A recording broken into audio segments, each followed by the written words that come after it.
자, 이어지는 시간입니다. 공인중개사 협회편. 자, 협회는 아주 가볍게 정리가 될 겁니다. 좀 외진 단원이죠. 자, 외지다 하면 이렇게 이야기합니다. 지금 협회편이 출발했는데 여러분 변호사 시험 치는데 변호사 협회 출제 안 하겠죠. 법무사 시험 치는데 법무사 협회 출제되지 않습니다. 그런데 공인중개사 시험을 치는데 공인중개사 협회는 출제가 됩니다. 그래서 아주 독특한 단원, 아주 외진 단원이기도 합니다. 우리 공인중개사 협회 편인데 상단에 체크 포인트 보시면 한두 문제 정도 출제될 수 있다라고 되어 있고 또 단원도 아주 가볍습니다. 크게 막 이렇게 스트레스 받아야 될 내용들이 아니죠. 그래서 나올 수 있는 거 위주로 빠르게 가볍게 체크하도록 할 겁니다. 교재 244페이지 봅니다. 협회의 설립과 구성 출발했고 1번 설립 목적이 내려오는데 이런 것까지 출제될 내용은 아니지만 여러분이 배울 게 있습니다. 자, 설립 목적에서 개공사인 공인중개사 이렇게 출발하니까 개공사에 동그라미 해보시기 바랍니다. 개공사 동그라미 해놓고 공인중개사는 줄 바꾸어서 둘째 줄 끝에 자질 향상 및 품위 유지와 중개업에 관한 제도 개선 운영에 관한 사항을 효율적으로 수행하기 위하여 지금부터 줄 것입니다. 공인중개사 협회를 설립할 수 있다 라고 줄을 딱 끄니까 동그라미하고 줄 끄는 거 연결하면 개공사가 협회를 설립할 수 있다 이렇게 되어 있다 그죠. 그래서 여기서 배울 수 있는 것 협회는 누구들의 단체다 개공사들만의 단체지 소공사 중개보조원하고 놀지 않습니다. 그래서 목적을 딱 보시면서 협회는 개공사들의 단체 개공사가 설립할 수 있다. 그거 하나 체크하셔야 됩니다. 내려가면 협회의 성격에서 제일 밑에 중요한 게 보이죠. 2번 협회에 관한 이 법에 관한 규정된 것 외에는 민법 중 뭐를 적용한다? 사단법인을 적용합니다. 사단법인의 동그라미 한 두 번 정도 출제가 됐는데 사람들로 만들어지면 사단법인이랍니다. 재산으로 만들면 재단법인이랍니다. 근데 협회는 누가 만들었다? 개공사라는 사람들이 만들었으니까 사단법인 하나 체크하셔야 됩니다. 오른쪽에 설립 절차 들어옵니다. 자, 설립을 만드는 절차인데 이 설립 절차가 시험에 잘 나옵니다. 숫자 기억하셔야 됩니다. 3번의 제재줄 협회는 회원 300명 이상이 발기인이 되어 300명의 동그라미 국토장관의 인가를 받아서 설립하는데 300명이 발기를 한다 하면 자, 우리 대한공인중개사 협회를 하나 만듭시다 하는 게 발기입니다. 몇 명이 300명이 발기를 하면 쭉 내려가서 2번 창립총회를 열어야 됩니다. 동그라미 1번 협회를 설립하고자 할 때는 발기인이 작성하여 서명날이란 정관에 대해서 회원 얼마? 600명 이상 600의 동그라미 총회에서 출석한 회원 과반수 동의를 얻어 국토장관에게 인가를 받는데 600명이 총회를 여세요 하니까 한쪽에서만 600명이 모이면 전국적인 단체가 안 되잖아 그죠. 그래서 구질구질하게 서울에서는 얼마 100명 동그라미 시도에서는 얼마 20명은 참석하라라고 구질구질한 숫자가 붙어 있습니다. 자, 숫자 치면 잘 나오니까 체크하셔야 됩니다. 협회를 만들 때 첫 번째 숫자가 뭐죠? 300명이 발기를 해라 그죠. 우리 협회를 하나 만들자예요. 300의 2배 얼마? 600명이 총회를 열어라 그랬습니다. 그런데 한쪽에서만 오는 것을 방지하기 위해서 서울에서는 얼마? 100명, 각 시도에서는 20명은 참석해라. 그래 이게 시험에 잘 나온다고요. 숫자 기억합니다. 첫 번째 300, 그것의 2배, 600, 그리고 120을 기억해 놓으시기 바랍니다. 갈로 이렇게 시험 문제 굉장히 잘 나옵니다. 300명이 발기회를 하고 2배 600명이 총회를 여는데 서울에서는 몇 명? 100명 각 시도에서 20명은 참석하라. 숫자 체크하셔야 됩니다. 빠르게 진행합니다. 넘어가서 자 이제 이렇게 해서 협회가 만들어졌으면 설립이 됐으면 협회가 조직을 구성합니다. 246페이지 상단 협회의 구성해서 1번 협회는 정관이 정하는 바에 따라 줄 것입니다. 시도에는 지부를 시, 군, 구회는 지회를 둘 수 있고 2번 이때 지부를 설치하면 시도지사에게 지회를 설치하면 등록관청에게 신고사항이다 라는 게 보이죠. 비교적 자주 나오는데 이 시간에 기억합니다. 자, 협회를 만들었으면 조직을 구성하는데 조직은 대한공인중개사 협회가 있다고 치고 협회가 있으면 지부와 지회를 설치하는데 지부는 어디? 시도에 설치합니다. 그리고 지회는 시, 군, 구에 설치하는데 요거를 알아야 지부는 시도지사에게 신고하도록 되어 있습니다.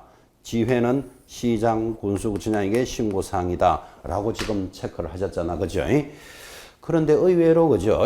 지부가 시군구에 지회가 시도에 이렇게 정신없이 말하는 사람도 있습니다. 그래서 이름 정확하게 잡으셔야 돼요. 지부는 어디? 시도에, 지회는 시군구를 정확하게 체크하셔야 신고하는 것은 그대로 따라갑니다. 이거를 기억하라고 여러분 교재 그 옆에 어디다가 하나 메모하셔야 됩니다. 여러분이 만약에 서울에서 오신 분이다. 그러면 이렇게 되겠죠. 대한공인중개사협회 서울에서 왔다면 서울시 지부 그렇게 적어야 돼 지금. 서울시 지부. 강남에서 왔으면 강남구 지회 소속이 되는 거예요. 자기 주소대로 그렇게 하나 적어놔 봐야 돼. 자, 다시 이 자리에서 용인에 오신 분이 있습니다. 용인에서 왔다면 용인은 경기도다 정도는 아십니까? 용인에서 오신 분은 대한공인중개사협회, 용인은 경기도죠. 경기도 지부, 용인시 지회 그렇게 적어놔야 지부 지회가 어떻게 움직이는 걸 안다고. 되겠습니까? 그렇게 메모 하나 해놓으셔야 됩니다. 옆에. 한 번만 더 합니다. 만약에 하남시에서 오신 분이다. 어떻게 적어놔야 된다? 경기도 지부 하남시 지회. 그래야 지부는 어디고 지회는 어딘가를 기억한다고요. 그래서 지부 지회가 정리가 되어야 지부는 누구? 시도지사에게 신고하고 지회는 시장, 군수, 구청장에게 신고합니다. 뭐라고 적으셨어요? 빨리 적어 지금. 어디서 오셨어요? 어디 빨리 어디서? 내곡동. 내곡동 강남이죠? 서초입니까? 그럼 이렇게 적어야 되지. 서울시 지부 빨리 따라 적어. 서울시 지부 서초구 지회 그렇게 적어져 있어야 된다고. 뭐라고 적으셨어요? 서울시 지부 어디? 경기도 지부 수원. 수원에서 오셨어요? 멀리서 오셨지? 그래서 수원에서 왔다면 수원은 경기도 맞죠? 경기도 지부 수원시 지회. 지금 그걸 왜 가르치는가 하면 시도에는 뭐를 두고 지부, 시군구에는 지회라는 걸 기억하라고 지금 그렇게 기억하는 거예요. 자기 주소대로. 그래야지 신고사항이 나타납니다. 자, 조직을 갖추었으면 이제는 업무하기 전에 총회에 대해서 정리합니다. 바로 밑에 큰 2번 총회 왕별 2개 딱 그리시고 총회 의결 내용을 지체 없이 국토장관에게 보고합니다. 보고의 동그라미. 자, 예전에는요, 협회가 국토장관한테 보고하는 게 여러 개 있었어요. 7개쯤 있어서 보고하는 게. 그게 싹 다 없어지고 지금 하나만 보고합니다. 그러니까 이건 시험에 매년 내는 거예요. 자, 이제 체크해드렸으니까 제가 묻습니다. 협회가 국토장관에게 보고할 사항이 무엇입니까? 답이 뭐죠? 지금 줄 것이었잖아요. 총회 의결 내용. 언제까지? 지체 없이. 요건 기억해 놓으셔야 돼요. 딱 체크하는 거 익히셔야 됩니다. 보고하는 게 7개나 있다가 다 없어졌다니까요. 딱 하나만 보고합니다. 체크하시고. 자, 이제 이렇게 해서 협회가 구성이 됐으면 일을 해야 되잖아요. 일을 업무편이라 하고 협회가 하는 고유 업무에 대해서 시험에 들어오는데 지금 협회 자체가 지금 후진단원, 외진단원인데 여기서 업무 이런 걸 시험에 물으면 사실은 장난이 아닙니다. 그래도 문제가 들어올 수 있기 때문에 짚어야 돼요. 고유 업무 박스 1번 회원의 품위 유지를 위한 업무를 고유 업무로 가져갑니다. 핵심 단어 품위의 동그라미 품위. 2번 중개 제도의 연구 개선 제도 동그라미. 3번 자질 향상을 위한 지도 교육 연수 지도 정도의 동그라미 합니다. 지도. 4번 윤리 헌장의 제정 윤 동그라미. 정보 제공에 관한 업무 정 동그라미 합니다. 6번 공제사업 할 수 있다 공 동그라미. 7번 그 밖에 협회 설립 목적 달성을 위한 업무 달성 정도의 동그라미 합시다. 자, 그래 놓고 협회의 업무를 물으면 지금 여러분들은 동그라미 하신 것들이 협회 회장님 이름만 알아도 반이 끝나요. 그래서 협회 회장이 윤정공 씨입니다. 제가 만나보니까 어디 윤 씨입니까 하니까 파평윤 씨 그러더라고요.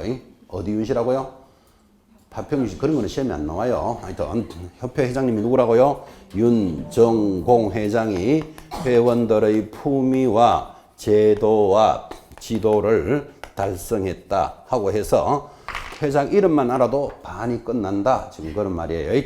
자, 다시 협회가 하는 업무가 무엇입니까? 하면 회장님 이름을 기억해야 된다. 회장님이 뭐라고요? 윤정공 회장님이 회원들의 품위와 제도와 지도를 달성했다. 그렇게 기억하시면서 회장 이름만 알아도 반은 끝나잖아요. 자, 윤정공 할 때 윤이 뭘까요?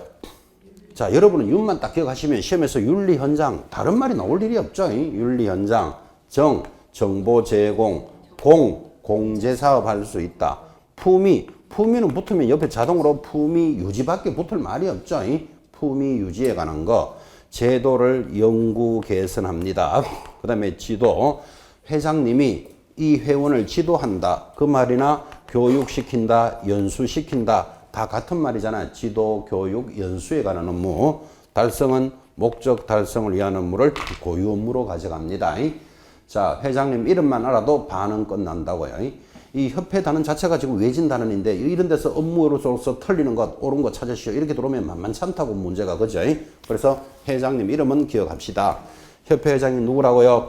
윤정공 회장이 회원들의 품위와 제도와 지도를 달성시켰다. 해놓고 시험 때까지 천천히 따라갑니다. 이 회장님은 어디 윤씨라 그랬죠? 그런 거는 시험에 안 나와요. 파병유씨 이런 거는. 그 회장님 이름은 기억하시는데 실제로 회장님은 윤정공 아닙니다. 괜히 또 제가 너무 세게 수업해놨기 때문에 또 나가서 싸울까봐 지금 전화한 거예요. 저 이야기 되는 거예요.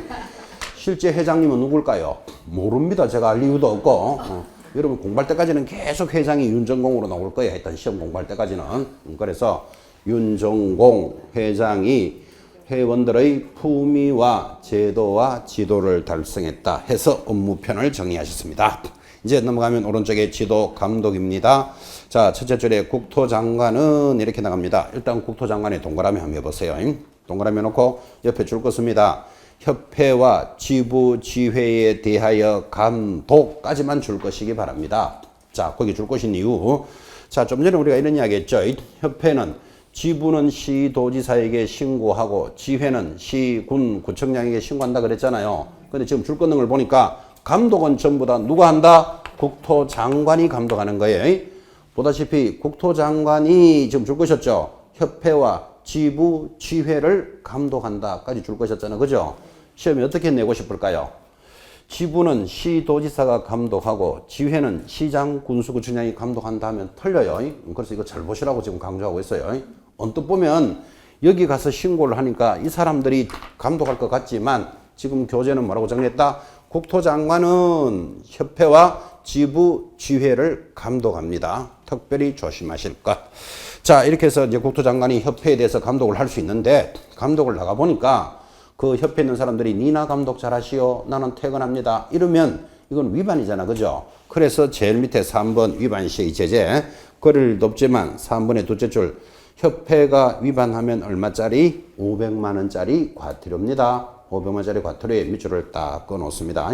자, 그러면 좀 이따가 다시 공부할 시간을 가지겠지만 협회가 뭐를 위반하면 500, 뭐 500, 500, 500 이렇게 나가는데 그렇게 공부하는 사람, 공부 못하는 사람, 잘하는 사람은 협회는 하면 자동으로 500 딱 찍으면 끝납니다.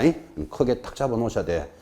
전형적으로 공부 안 되는 사람 뭐는 얼마, 뭐는 얼마, 뭐는 얼마 해놓고 돌아서면 말개진다고. 양만 많아지고 그죠?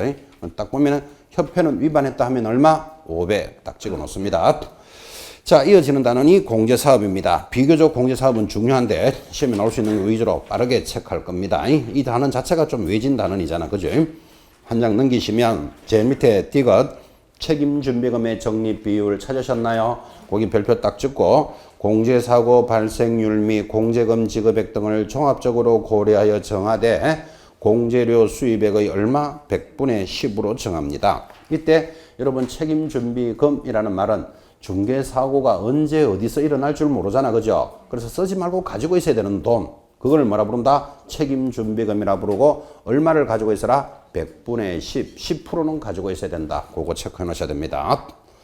자, 나머지 것들은 여러분이 천천히 읽으시는데, 오른쪽 249페이지, 249페이지 다시 한가운데 보니까 운용 실적의 공시라는 말이 있고, 이거 위반하면 얼마로 돼 있죠? 500만원짜리 과태료 찾았습니까? 다시 500에 줄 끊고, 지금 이거를 전달하고 싶은 게 아니고, 협회는 위반했다 하면 얼마? 500밖에 없다는 걸 눈으로 보시라고요. 위반했다 하면 500입니다. 넘어가서 재무 건전성의 유지입니다. 250페이지. 자, 중간에 큰 2번에 1 박스 기억 줄 것입니다. 박스 기억에 보니까 지급 여력 비율은 얼마로 간다? 100분의 100을 유지한다. 찾으셨습니까? 자, 지급 여력 비율이라는 것은 중개사고가 나면 이 사람은 80% 물어주고 저 사람 70% 물어주고 하면 안 돼. 지급 여력 비율은 얼마? 100%로 간다는 말은 사고의 100%를 물어주라, 그런 뜻이에요. 자, 그래서 숫자를 비교합니다. 좀 전에 우리가 체크했던 건 뭐? 책임 준비금은 100분의 10. 지금 보고 있는 지급 여력 비율은 얼마? 100분의 100. 그거 구분하라고 체크해 드렸습니다. 쭉 내려가면 큰 2번 조사나 검사의 거기 동그라미 2번 위반 시 제재 얼마로 되어 있습니까? 500 보고 있죠. 이거 전달하고 싶은 거 아니라 그랬죠. 협회는 위반했다 하면 얼마? 500을 보고 계셔야 됩니다.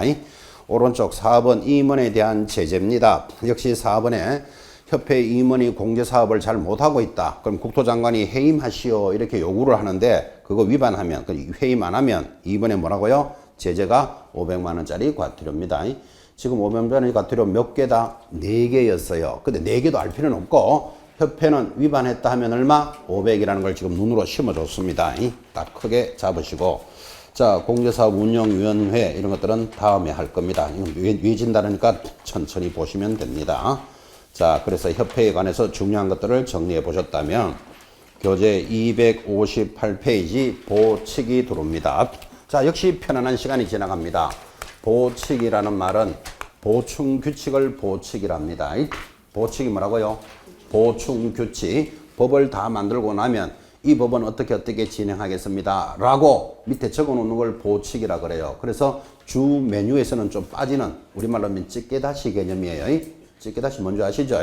그래서 보충 규칙이라는 단어인데, 단어는 편안하고 문제도 하나 정도 예상을 합니다. 자, 259페이지 첫 번째 보칙이 업무의 위탁입니다.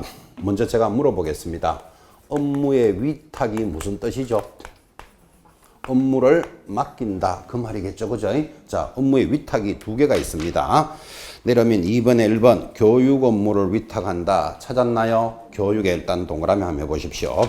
그리고 그냥 넘기시면 260페이지 중간에 2번 공인중개사 시험의 시행에 관한 업무를 위탁합니다. 시험의 시행에 동그라미 해보시기 바랍니다. 자, 그러면 위탁하는 게 2개예요. 지금 체크해드렸는데, 첫째 뭐를 위탁한다? 교육에 관한 거 위탁한다. 두 번째 시험 시행에 관한 것을 위탁한다. 이렇게 돌았는데, 이거를 여러분 이해를 하시려면 이거부터 알아야 됩니다. 지금까지 배우셨지만 개공사에 대한 교육, 실무교육, 연수교육, 직무교육이라는 교육은 누가 한다고 배우셨습니까? 그죠? 교육은 시도지사가 실시한다고 공부하셨어요. 그때 시도지사 할 때 시가 누구다? 서울시장 박원순입니다. 경기도지사 누구? 이재명인데, 이런 사람들이 다른 일은 안 하고 개공사들 교육만 하고 있을 수는 없잖아요. 그래서 시도지사가 교육을 맡긴다고요. 위탁한다고. 어디에 위탁합니까? 하니까, 자, 259페이지 제일 하단 박스에 보니까 1번 협회 찾았습니까? 협회의 동그라미.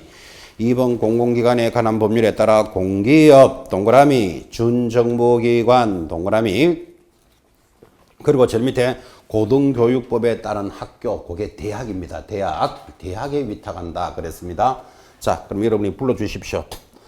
교육에 관한 업무를 시도지사가 위탁하는데 어디 위탁한다고요?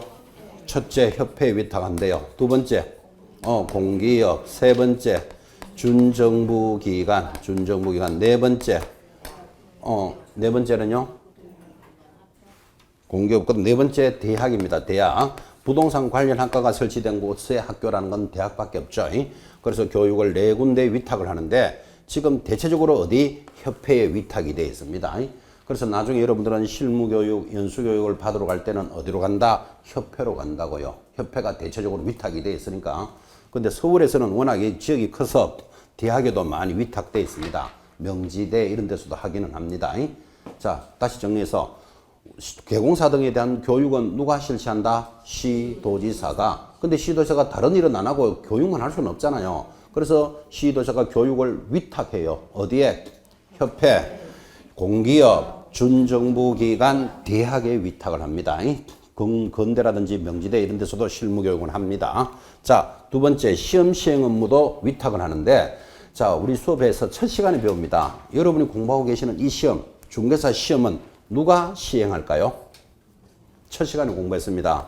원칙은 시도지사, 예외적으로 누구? 국토장관이 실시합니다.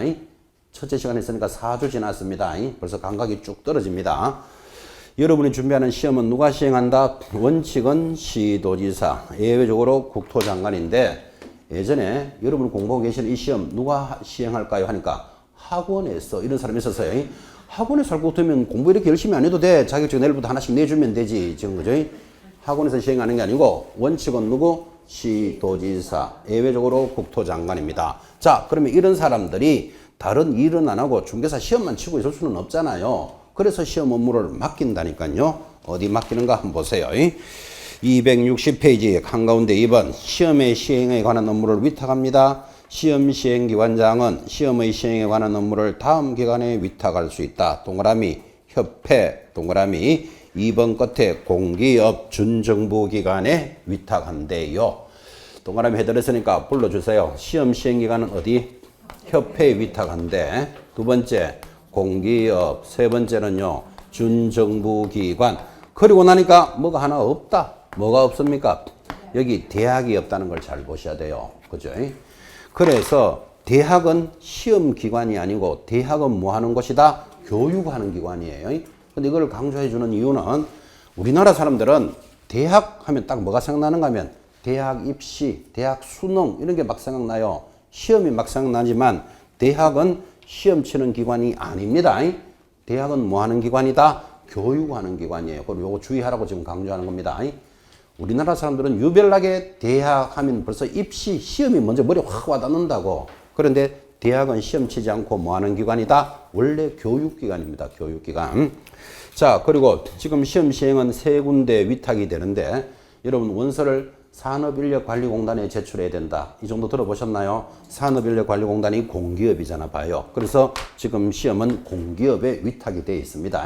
어쨌든 간에 위탁하는 업무들인데, 자, 위탁하는 거 보시면서 시험에 들어올 수 있는 것 3번입니다. 260페이지 쭉 내려오면 3번 위탁 내용의 고시 해놓고 시도지사 또는 시험시행기관장은 교육 업무 또는 시험 시행에 위탁을 한 때는 위탁받은 기관의 명칭, 대표자, 소재지 등을 어디에 줄것입니다. 관보에 고시해야 된다. 그래서 이 업무의 위탁은 무슨 사항이다? 고시사항이다. 고시라는 말은 알려서 보여준다를 고시라 그럽니다. 자, 우리 중개사법에서는 고시하는 게 딱 하나 있습니다. 여러분 부동산 공법에서는 고시하는 게 몇 개일까요? 오늘 공법책 펴놓고 앞에서부터 한번 넘겨보면서 찾아보세요. 입안, 결정, 심의, 고시가 계속 나옵니다. 열 몇 군데 나올 겁니다. 그런 고시사항을 공법에서 다음 내용 중 고시하는 것을 찾으시오. 고시하지 않는 걸 찾으시오. 이런 문제 나오면 손도 못 댑니다. 여러분 열 몇 가지를 암기해가 들어간다는 거 무리잖아. 그리고 또 그거 나온다는 보장도 없는 걸 암기하고 있을 수도 없잖아. 그죠? 그 정도로 방대하게 고시사항이 있다면 우리 중개사법에서는 고시사항이 딱 하나밖에 없어요. 그리고 효자감으로 기억해놔야 돼. 자, 다시 묻습니다. 우리 중개사법에서 고시사항이 무엇입니까? 하면 답이 뭐다? 업무의 위탁. 업무를 맡기면 고시한다고. 요거 하나는 기억해 놓으셔야 돼요. 이 효자 과목으로서 체크하셔야 됩니다. 그리고 이 고시는 어디에 고시하라고 되어 있습니까? 관보에 고시합니다. 다 알아놓고 또 일간신문에 고시한다면 틀려요. 밑에다가 일간신문 X 해놓으셔야 됩니다. 여러분 일간신문은 뭐 조선일보, 뭐 중앙일보, 조중동 이런 거 들어보셨죠? 그게 일간신문이고 업무를 위탁하면 관보에 고시합니다. 관보라는 것은 국가가 발행하는 신문이다. 그렇게 생각하셔야 돼요. 자, 그리고 4번 이번에 도입이 됩니다. 부동산 거래 질서 교란 행위에 대한 신고센터 업무의 위탁 해놓고 자 4번의 절주줄 국토장관의 동그라미 부동산 거래 질서 교란 행위 신고센터의 업무를 감정원법에 따라 한국감정원에 뭐한다? 위탁할 수 있다라는 게 도입이 됐습니다. 가볍게 하나 보시고 자 그럼 여기서 만약에 원래 시행되기 때문에 물을 수 있는 거 부동산 거래 질서 교란 행위의 업무는 누가 합니까? 국토장관이 어디에? 감정원에 위탁한다. 그리고 그거 하나만 기억하시면 된다고. 그죠? 크게 보실 내용 없습니다. 오른쪽에 그것에 대한 설치 운영 이렇게 되어 있으니까 참고로 보시고 2월달부터 시행하는 내용이니까 가볍게 확인하셔야 됩니다. 이제 보측에서는 그래도 시험에 나오는 게 그냥 넘기시면 264페이지 포상금 제도입니다. 매년 시험에 나옵니다. 자, 보측의 두 번째 포상금 제도입니다. 자, 포상금에 대해서 짚으셔야 될 것.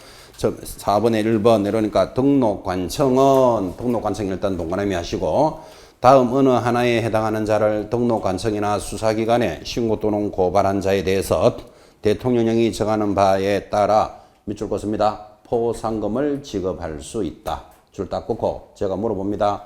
포상금은 누가 지급합니까? 등록관청이 지급한다고 되어 있죠. 근데 이 단원에서 등록관청이나 수사기관에 신고 고발한 자라는 말이 많이 나와요. 그래서 등록관청이나 수사기관에 고발하더라도 포상금은 누가 지급한다? 등록관청이 지급하는 거예요. 그래서 지금 동그라미하고 줄 딱 꺼놓으신 거예요. 등록관청이 지급을 하는데 언제 지급합니까? 박스 1번 개설 등록을 하지 아니하고 중개업을 하는 자. 자, 하지 아니하고 중개업을 하는 자를 한마디로 뭐 무등록업자 고발하면 포상한다. 지금 이 말이에요. 무등록업자. 2번 거짓 그 밖에 부정한 방법으로 등록한 자. 거짓에 동그라미 놓고 요거 무등록의 사촌 형님쯤 되죠. 거짓으로 등록한 자래요. 거짓. 3번 등록증이나 자격증을 다른 사람에게 양도되어 하거나 양도 동그라미 다른 사람으로부터 뭐 양수되어 받은 자. 양수도 동그라미. 여러분 자격증이나 등록증을 빌려주는 자가 있으면 양도하는 자가 있으면 100% 빌려서 하는 자가 100% 있죠. 양수 받은 자도 고발하면 포상해 줍니다. 자, 지금 체크했던 게 가장 중요합니다. 포상금을 받는 사람이 누구다? 양을 기억해 놓으셔야 됩니다. 자, 다시 무가 뭘까요? 무등록업자 고발하면 포상합니다. 사촌 형님 거짓으로 등록한 자. 양은 양도하거나 양은 양수 받은 자를 고발하면 포상하는 거예요. 그래서 포상 대상은 하면 무거양양입니다. 지금까지 여러분들은 얼마나 위반한 걸 많이 들었습니다. 이중 소속하면 안 된다. 뭐 이중 등록하여서는 아니 된다. 초과하여 금품을 받아서는 아니 된다. 투기를 조장하면 안 된다라고 위반된 행위를 그렇게 많이 들었지만 이런 놈들은 포상하지 않습니다. 이건 위반한 거고 포상은 언제 한다고요? 무거양양만 포상해요. 무가 뭐?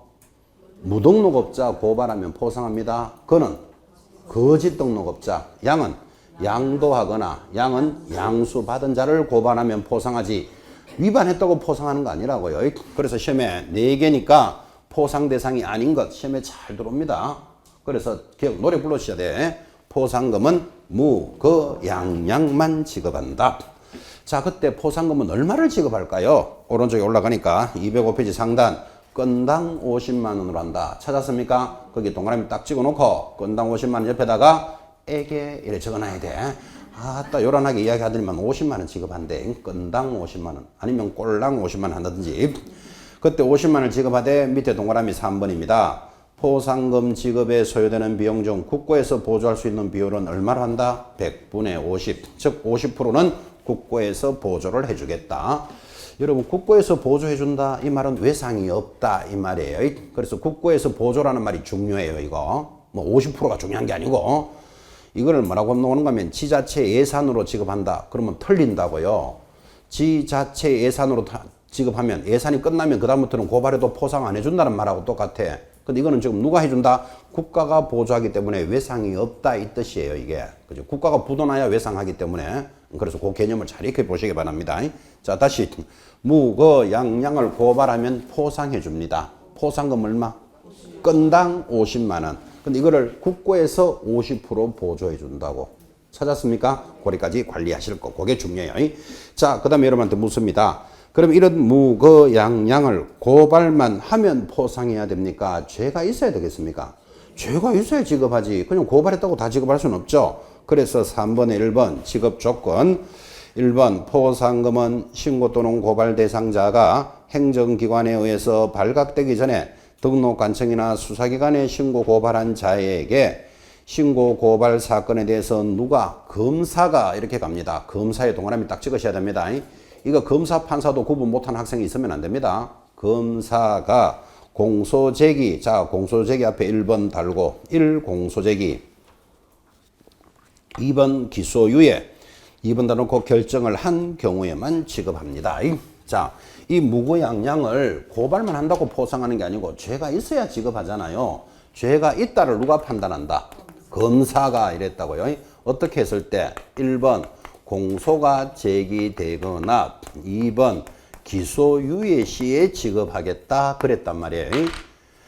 자, 이게 중요한 이유가 이 기소유예라는 건 이겁니다. 여러분들이 죄를 안 짓고 살아서 굉장히 이게 어렵게 들릴 수도 있습니다. 근데 이제 뭐 문제 맞추기 위해서 죄를 한번 지어보라 그럴 수도 없는 거고, 기소유예라는 말은 죄가 있기는 있대 아주 약한 걸 기소유예라 그래요. 뭐라고요? 아주 약한 거. 예를 들면 무등록업자 고발하면 포상 대상이죠. 저 사람이 무등록이요 라고 고발이 됐는데 검사가 조사를 해보니까 이 사람은 옷 입고 나가면서 나 지금부터 무등록 할 거야 하다가 고발이 됐는 거라. 그죠? 우리말 하면 5분 동안 무등록했어요. 그럼 이걸 무등록업자라고 3년 징역 3천만 원 벌금에 처한다. 이건 여러분이 생각해도 좀 심하잖아. 그죠? 그래서 검사가 조사를 해보니까 죄가 약하다. 그러면 기소유예를 한다. 이렇게 말한다고. 어떻게? 반성문 쓰고 집에 보내줍니다. 실제 반성문 받습니다. 반성문 해놓고 나 누구누구는 재수없게 5분 동안 무등록하다가 그죠? 적발이 되었지만 앞으로 한 번만 봐주면 절대로 하지 않겠습니다 하고 나가는 걸 기소유예라 그래요. 그래 검사가 풀어줬다 이 말이에요. 그 말은. 그 다음에 두 번째 공소제기는 조사를 해보니까 이 사람 확실히 죄가 있어. 한 3년 동안 무등록했는 모양이지. 확실히 죄가 있어를 뭐라 부른다? 공소를 제기했다 이렇게 말한다고요. 그러면 이 사람들을 고발하면 포상하는데 검사가 기소유예 공소 제기를 했을 때만 지급한다. 이 말은 죄가 약하기나 많거나 죄가 있으면 지급하는 거예요. 그런데 검사가 조사해 보니까 죄가 없네. 죄가 없네를 뭐라 그런다? 무혐의 처분을 받았다. 지급한다 안 한다? 당연히 안 하지. 검사 그죠? 그 다음에 기소중지 처분을 하였다. 지급한다 안 한다? 안 합니다. 여러분들이 기소중지 이런 말이 어렵다고. 기소중지라는 말은 아직 죄가 확정이 안 되었다 그런 뜻이에요. 어쨌든 간에 지급하지 않는 조건을 알든지 지급하는 조건을 기억해 놓든지 지급하는 조건을 기억해 놓으셔야 돼요. 검사가 뭐 했을 때? 공소제기 기소유예를 했을 때만 지급합니다. 그래서 이 검사의 권한이 좋은 거예요. 여러분들 우리가 살아가면서 검사, 판사 이런 사람들이 뭐 괜찮은 직업이다 이 정도는 아시죠? 왜 괜찮을까요? 월급을 많이 주니까요. 절대로 그렇지 않습니다. 그 공무원들 월급 안 많습니다. 일반인들이 없는 권한이 있다고. 검사는 무슨 권한? 죄를 물을 수 있는 권리. 네가 죄가 있다 없다를 물을 수 있는 권리가 있다고요. 그거를 소추권 그럽니다. 소추권. 그거는 헌법에 의해서 국가로부터 위임받는 권리입니다. 그러니까 아무한테나 줄 수는 없겠죠. 그런 권리를. 그래서 사법시험 이런 걸 쳐야 돼. 요즘 로스쿨이지만. 그래서 검사의 가장 큰 권한이 뭐다? 소추권. 죄가 있다 없다를 판단한다니까요. 여러분은 검사 아니잖아요. 그러니까 옆 사람한테 네 죄 있나 물어볼 일이 없죠. 물어볼 일 없는데 한번 물어봐요. 네 죄 있나 이렇게. 그럼 그 사람이 미쳤나 이게 뭐 이러잖아요. 그래도 아무 문제가 안 생기잖아. 검사가 아니기 때문에. 근데 검사는 물어볼 권리가 있다 그랬잖아요. 죄를 물을 권리가 있는데 네 죄 있나 하는데 검사한테 미쳤나 이게 하면 봐요. 어떤 현상이 벌어지는가. 그날 집에 못 가요. 못 가. 그날 못 가는 게 아니고 몇 년 못 가는 수도 있어요. 하여튼. 그래서 검사는 이게 칼을 가지고 일하는 자. 그래서 검사예요. 죽였다 살렸다 한다고. 죽였다 살렸다는 말은 좀 전에 제가 기소유예를 아주 편안하게 설명했지만 살인사건이 일어나더라도 검사가 그거 죽일 만한 거 죽였네. 기소유예 하면 기소유예 하는 거예요. 검사가 알아서 살려줄 수 있다 이런 말이에요. 아무리 약한 죄도 이거 요 놈은 나쁜 놈이야. 죄를 받아야 된다고 생각하면 공소제기하는 거예요. 그거의 권한은 누가 있다? 검사가 있기 때문에 그래요. 그래서 검사의 권한이 큰 거예요. 죽였다 살렸다 한다고. 그래서 요즘 뭐 코로나 때문에 지금 말이 많지만 사실 지금 뉴스만 틀면 검경 수사권 조정 뭐 조국이 계속 지금 몇 달 동안 나라가 시끄럽게 나오죠, 그죠? 그게 뭔가 하면 검사의 권한을 줄여야 된다. 지금 그게 검경 수사권이에요. 검사만이 죄를 물을 수 있는 걸 지금은 일부 종목에 대해서는 경찰한테도 주도록 지금 법이 바뀌어졌어요. 가장 최근에 검사들 좋아한다, 싫어한다? 검사들은 싫어하지. 자기 권한이 뺏기니까. 경찰관들은 좋아한다, 싫어한다? 좋아하지. 없던 권한이 생기니까. 이거에 대해서 조정해야 된다, 안 해야 된다? 해야 되니까 지금 막 굉장히 시끄러운 거예요. 이게 맞다, 저게 맞다, 막 지금 계속 그러고 있는 거예요. 계속 시끄러운데 지금 코로나 때문인가 지금 그게 쑥 들어갔어요, 지금은. 코로나 때문에 하여튼. 코로나인지 코난지 하여튼. 어쨌든 간에 검사가 공소제기 기소유예를 했을 때 지급하는데 특히나 조심해야 될 거. 그러면 검사가 기소유예를 했다 이 말은 아까 반성문 쓰고 풀어줬다 그랬잖아요. 그래도 포상금을 지급해줘요. 죄가 있는 거기 때문에. 그럼 공소가 제기됐다 이 말은 이제 어디로 간다? 죄가 있다라고 그랬으니까 법원으로 간다니까요. 법원으로 가면 이제는 판사가 조사를 한다고. 판사가 조사를 해보니까 죄가 없네. 판사가 무혐의를 하는 수도 많이 있습니다. 왜 많이 있는가 하면 검사가 무리한 수사를 했거나 뭐 증거 없이 수사를 했거나 여러 가지 이유가 있겠지. 그래서 검사는 죄가 있다 하고 공소를 제기했는데 법원에서 판사가 조사해 보니까 죄가 없네. 무혐의 처분을 받았다. 포상금 지급할까요? 안 할까요? 지급해요. 그래 이거를 조심하셔야 된다고. 아까 검사가 무혐의하면 지급 안 한다 그랬죠. 그런데 공소가 제기되었으니까 법원으로 갔잖아. 그럼 공소가 제기되면 포상금은 끝났는 거예요 지금. 그래서 법원에서 무혐의를 받더라도 지급하는 걸 아주 조심하셔야 돼요. 포상금은 여기서 끝났잖아 지금. 공소제기 기소유예 시 지급하기 때문에 요거 조심하셔야 됩니다. 구분해 놓으셔야 돼. 그래서 아까 검사 판사 구분 못하면 안 된다고 자꾸 이야기하고 있다고. 그래서 검사가 무혐의를 했다. 그럼 지급 안 한다고. 죄가 없기 때문에. 그런데 죄가 있다 하고 법원으로 보냈는데 법원에서 죄가 없다고 나왔어. 이거는 지급해요. 왜 그러냐면 포상금이 끝났기 때문에 그래. 두 개 조건에서. 이런 경우도 많습니다. 그래서 판사가 무혐의를 했다 이 말은 검사가 조사를 잘못했다는 뜻이에요. 그거. 그죠? 그러면 이 검사 시골로 가거나 옷 벗어야 된다고. 그래서 검사가 공소를 제기할 때는 신중하게 한다. 대충대충 한다. 아주 신중하게 한다고. 잘못하면 자기가 수사를 잘못했다는 표가 나기 때문에. 그죠? 뭐 이런 경우도 많이 있습니다. 자, 포상금 하는 단원이 출발했고. 자, 이 내용을 보면서 시험에 매번 나오는 게 있습니다. 무조건 출제되는 것. 그냥 넘기시면 지급 절차, 지급 방법이죠. 3번 보시면 별표 탁 찍어 놓고 포상금의 지급 방법 1, 2 무조건 시험에 나옵니다. 1번 등록 간성은 하나의 사건에 대해서 두 사람 이상이 공동으로 신고하면 2인의 일단 동그라미. 공동으로 신고 고발하면 균등하게 배분하여 지급합니다. 균등하게 배분 줄긋고. 다만 포상금을 지급받을 자가 배분 방법에 관해서 미리 합의하여 지급을 신청하면 줄 것입니다. 합의된 방법에 따라서 지급한다. 하나 더 2번 등록 간성은 하나의 사건에 대해서 두 건 이상이 신고 고발이 접수되면 두 건의 동그라미 최초로 신고 고발자에게 지급합니다. 최초의 동그라미. 지금 이거를 동그라미하고 체크해 드렸는데 시험에 내면은 법조문으로 공부하면 판판이 당합니다. 이거는 그림으로 기억하셔야 돼요. 그림 이렇게 그립니다. 자, 갑이라는 무등록업자가 있습니다. 무등록업자 고발하면 포상 대상이 맞죠? 근데 이 무등록업자요라고 A가 고발을 했어요. 포상금 누구한테 지급할까요? A한테 지급하겠지. 그죠? 얼마? 건당 50만 원 지급한다 그랬잖아요. 그런데 하나의 사건에 A, B 두 사람이 공동으로 신고했어요. 그러면 어떻게 지급할까요? 최초로 하면 틀려요. 균등하게 지급한다고 줄 것이었어요. 그런데 자기들이 합의하면 합의한 대로 지급하겠다고. 균등이라는 말은 나누기 2한다 이 말이에요. 나누기 2하면 얼마? 25, 25로 주겠다고. 그런데 자기들이 합의하면 합의한 대로 지급해 주겠다. 이 사람 30 주고 이 사람 20 주시오. 그럼 합의한 대로 해준다고. 하나의 사건에 2명 이상이면 그림 봐요. 균등하게 지급하되 자기들이 합의하면 합의한 대로 지급하겠다. 하나 더. 이번에는 을이라는 거짓 등록업자가 있어요. 여러분 거짓 다른 사람 자격증을 가지고 등록한 자도 고발하면 포상해요.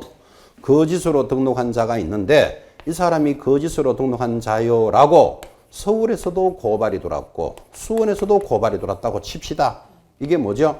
하나의 사건에 두 건이 돌았다고. 그러면 어떻게 지급한다? 최초 신고자에게 지급하겠다라고 지금 줄 것이었잖아. 그죠? 근데 이거를 여러분 언제든지 당하는 게 하나의 사건에 대해서 2명 이상이면 최초 하면 틀려요. 그죠? 다시 하나의 사건에 대해서 2건이 들어오면 나누기 2해준다, 균등한다 하면 틀려요. 이게 법조문으로 지금 동그라미 해주고 줄 딱 끊었지만 돌았으면 헷갈린다니까요. 그래서 이거는 눈으로 공부하셔야 돼. 눈으로 이렇게 공부합니다. 자, 하나의 사건에 대해서 A, B 두 사람이 들어왔다. 어떻게 한다? 균등하게 지급하는데 자기들이 합의하면 합의한 대로 해주겠다. 다시 하나의 사건에 대해서 서울에서도 고발이 들어오고 수원에서도 들어왔대요. 이게 무슨 뜻이다? 2건이 들어왔다고. 그러면 누구한테 지급한다? 최초. 눈으로 익히셔야 됩니다. 눈으로. 책에 줄 건대로 법조문으로 기억하면 당한다니까 이게. 그죠?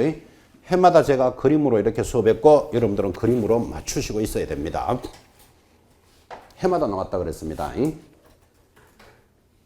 열심히 적고 계시는데 한번 적어놓고 다시 한번 관리합시다. 돌았으면 헷갈립니다. 이게. 눈으로 이렇게 보셔야 됩니다. 필기 다 했습니까? 자, 안 보고 대답하면 더 이쁘겠고 보셔도 됩니다. 하나의 사건에 대해서 2명 이상이 신고 고발이 들어왔다. 누구에게 지급한다? 균등하게 지급합니다. 근데 자기들이 합의하면 합의한 대로 해주겠다. 하나의 사건에 대해서 서울에서도 고발이 들어오고 수원에서도 들어왔다네. 그 2건이 들어왔다네. 그죠? 그럼 어떻게 한다? 최초로 신고 고발자에게 지급합니다. 그림으로 익히셔야 됩니다. 이게 해마다 출제됐습니다. 자, 그런데 여러분 교재 266페이지 거기 왼쪽 밑에 보면 여백이 있죠. 여백에다가 받아쓰기 한번 해보십시오. 시험하고는 관계없지만 이게 법률 지식인데 고발 적어 보십시오. 옆에다가 제 여백에다 고발 적어놓고 옆에 제3자 적어놓고 밑에 고소 적어놓고 받아쓰기 고소 적었습니까? 그리고 옆에다가 당사자 그렇게 받아쓰기 했습니다. 지금 여러분 우리 이 단원이 계속 이렇게 나가잖아요. 신고 고발한 자에게 건당 50만 원의 포상금을 지급하는데 고발한 자가 2명 이상이면 균등하게 지급한다. 그죠? 그리고 고발이 2건이 들어오면 최초로 신고자에게 지급하겠다. 지금 이렇게 고발이라는 말이 계속 흘러가잖아. 그죠? 그래서 방금 받아쓰기 하기를 고발은 뭐라고 적었죠? 제3자가 하는 거예요. 고소는 당사자가 하는 거예요. 그래서 뭐 시험하고는 크게 관련 없고 법률 지식으로 저 사람이 나를 때렸어요. 고발해야 된다. 고소해야 된다. 저 사람이 나를 때렸어요. 내가 당사자잖아요. 고소사건이다. 이렇게 말한다고. 자, 다시 저 사람이 무장공비입니다. 고발해야 된다. 고소해야 된다. 고발한다고. 저 사람이 무장공비인 게 내하고는 무슨 관계 없잖아 지금. 그죠? 그래서 옛날 초등학교 담벼락에 그죠? 북한 간첩이 내려오면 신고 고발 정신이 투철해야 된다. 고발이라고 적어놨다고 거기. 지금도 빛바랜 페인트 있을 거예요. 신고 고발 정신이라고 투철해야 된다. 이렇게 나간다고요. 다시. 저 사람이 나에게 욕을 했어요. 저 사람이 나를 요구했어요. 내가 뭐 해야 된다? 고소해야 돼. 내가 당사자이기 때문에. 느낌 왔습니까? 저 사람이 무등록업자입니다. 고발해야 된다. 고소해야 된다. 저 사람이 무등록이 내하고는 관계없잖아요 지금. 그래서 무등록 거짓 등록은 고발 사건이에요. 그래서 지금 거기서 고발이라는 말이 계속 지나갔다고. 그죠? 그러면 이걸 가지고 고소로 살짝 시험에 바꿔서 낼 일은 절대로 없지만 참고로 아시셔야 돼요. 그래서 여러분들이 경찰서 같은 데 가서 여기는 고발 사건을 접수하는 곳입니다. 여기는 고소 사건을 접수하는 곳입니다. 이렇게 분리되어 있어요. 그러면 고소 사건은 누가 하는 거다? 당사자 문제예요. 고발 사건은 제3자예요. 저 사람이 교통신호를 위반했다. 고발해야 된다. 고소해야 된다. 그 교통신호 위반하는 게 내하고 관계없잖아요 지금. 그게 고발 사건이에요. 그래서 무거양량은 신고 고발하는 자에게 지급한다. 이래 나간다고. 그죠? 제3자적 개념입니다. 법률 지식으로 찾고 있고 시험하고는 크게 관련 없습니다. 자, 267페이지 고유 식별 번호의 정리. 그런 시험에 안 나옵니다. 참고로 읽으시기 바랍니다. 그러면 다 했고 이제 넘어가서 교재 271페이지 오늘 수업에서 가장 중요한 단원이 준비되어 있습니다. 행정처분 및 벌칙. 이제 우리 한 달 동안 들었던 것들을 총괄하는 아주 중요한 시간입니다. 10분 쉬었다가 해맑은 정신으로 관리하셔야 됩니다.